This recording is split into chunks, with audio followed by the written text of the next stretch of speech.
if you look at the way, professional sports when you're in the United States, from the audience precipitation.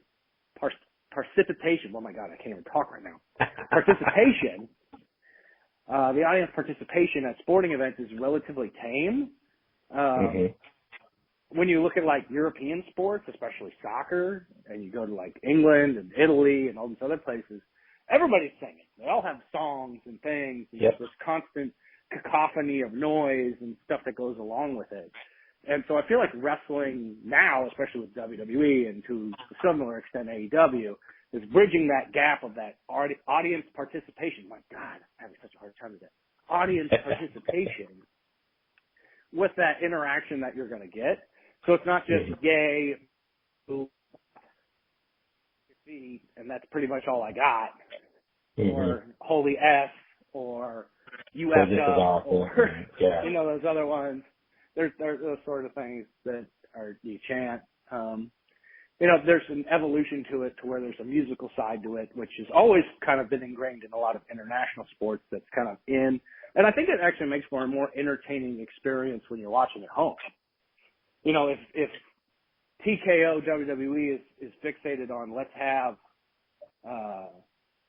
7 minutes of introduction of people walking to the ring, let's make sure that everybody's in on it. A whole crowd's got to be doing something so that when the bell rings, we can go to commercial break and come back 3 minutes later and have 3 more minutes of match. It'll be over, and then we have time for more entrances and talking. Right. And it's working. It's exactly what, the audience wants.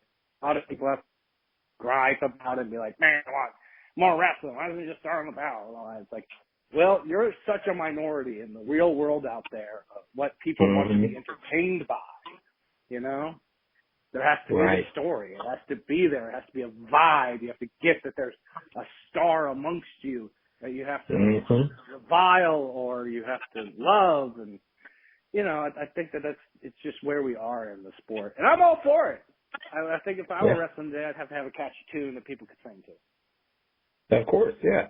I mean, look what, as we're talking, we're now celebrating 40 years of Hulkamania. Look what Hulk Hogan did for the 80s and early 90s, and then Macho Man, and then Ric Flair with all his robes and, styling and profiling, and then Dusty Rhodes, he was the common man until he was the champion, and then all of a sudden he started wearing the fur coats and everything, and then, it translates obviously throughout. I mean, Stone Cold was a stripped down version of it, vest, black boots, black tights, no big deal. But then, The Rock, who said he's wearing like $5,000 shirts and, Gucci this, and then, it goes on from there. And so it's cyclical, there's always going to be, Yeah, you had the Attitude Era that was a response to what we were seeing, especially if you just kind of narrow it to the WWE universe of that time. Right. You had all the bright colors of Hogan and all that, and then you needed a counterculture to that to still kind of keep things interesting, which is why it's the perfect time and the perfect place for your Stone Colds and your NWOs, where we're trying to be the counter to that. And now we swung back in the other direction, where you got Cody Rhodes coming out dressed like Homelander. Seth Rollins is wearing 15 different colors. On our side, you've got Matt Cardona comes out in his robe, and EC3 has his Spartacus thing going with a cape and all this other sort of stuff. Our women's division is always full of people that are in crazy good outfits. So it's interesting that we're seeing it. So there's definitely going to be a swing in the other direction. Or maybe there won't, and because there's enough variety out there. You got guys like Jon Moxley where he's just going to walk through the crowd, come out, and he's wearing black pants. There's nothing special about what Jon Moxley wears. So maybe there's just enough diversity in the different areas of professional wrestling in the sport that there is that it's hard to tell where it's supposed to go. I don't think anybody saw what just recently happened, if you want to talk about current news with, WWE going to Netflix starting in a couple of years. $5 billion deal. I mean, anybody who is, all these people crowing on the internet wrestling community, wrestling's bad, wrestling's dumb, everything's terrible. Well, Netflix just shelled out $5 billion for it, Right. And it's going on an app too, where like everybody's like, it's so important to have the TV deal, and I want to know what the ratings are, and everybody's quarter hour, and all this sort of stuff. And there's all this importance to that, and then all of a sudden it's like, what's going on Netflix? You'll never get that information because they don't tell anyone, unless they want to. They'll tell people when Dave Chappelle's special gets 100 million views in 24 hours, but they'll never tell anybody what they don't want to show. They won't say that, some reality show that they put up their tanks, but they just won't say it. They'll just sit there, Right. So, yeah, they're not going to say Love is Blind season 2 got like 3 viewers. So, yeah. Yeah, exactly. So I guarantee you that first episode of Raw, whether it's on Monday night or whatever they decide to do with it, it'll break some sort of record for Netflix. And that's saying something, because Netflix had, the second season of Stranger Things. I can't imagine the second that came up on, the amount of viewers that they had for it. So, I mean, wrestling's to a point where a company is going to give TKO $5 billion to make people pay a subscription to watch something that was already part of their cable plan. So there's a lot of people willing to spend money to watch wrestling, whether that's on a TV or in person too. I mean, look at what they're doing now. They're building stadiums. Even our friends across the block at AEW, now that they've been able to kind of downsize into smaller buildings, you're still filling that smaller building with 6,000 to 7,000 people. And that's saying something. That's a lot of people that are hard-earned money in a tough economy to come out and watch professional wrestling. We just got back from our Florida loop with the NWA, and we sold out every place we went.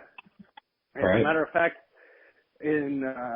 for our Tampa TV studio, we had originally kind of just scoped it out to have about 100 people, and we're like, well, if we can add more chairs, we'll add more chairs and all that.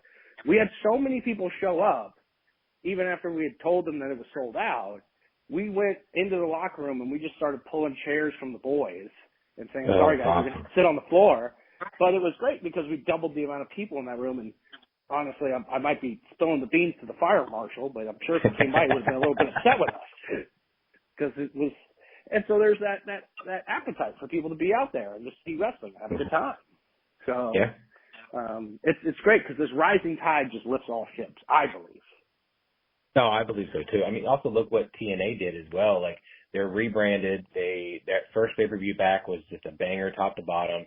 They sold out not only the pay-per-view, but also the tapings afterwards. And then the tapings down in Orlando, they did the exact same thing.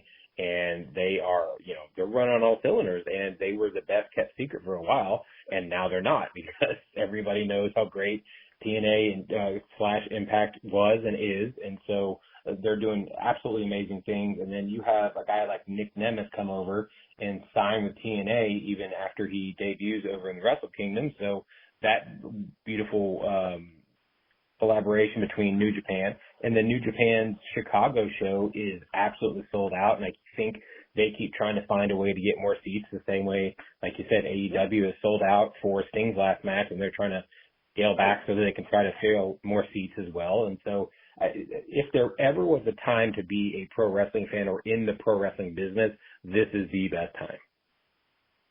I couldn't agree more. There's just so much interest for it. You've got a lot of high caliber athletes that you can be stars.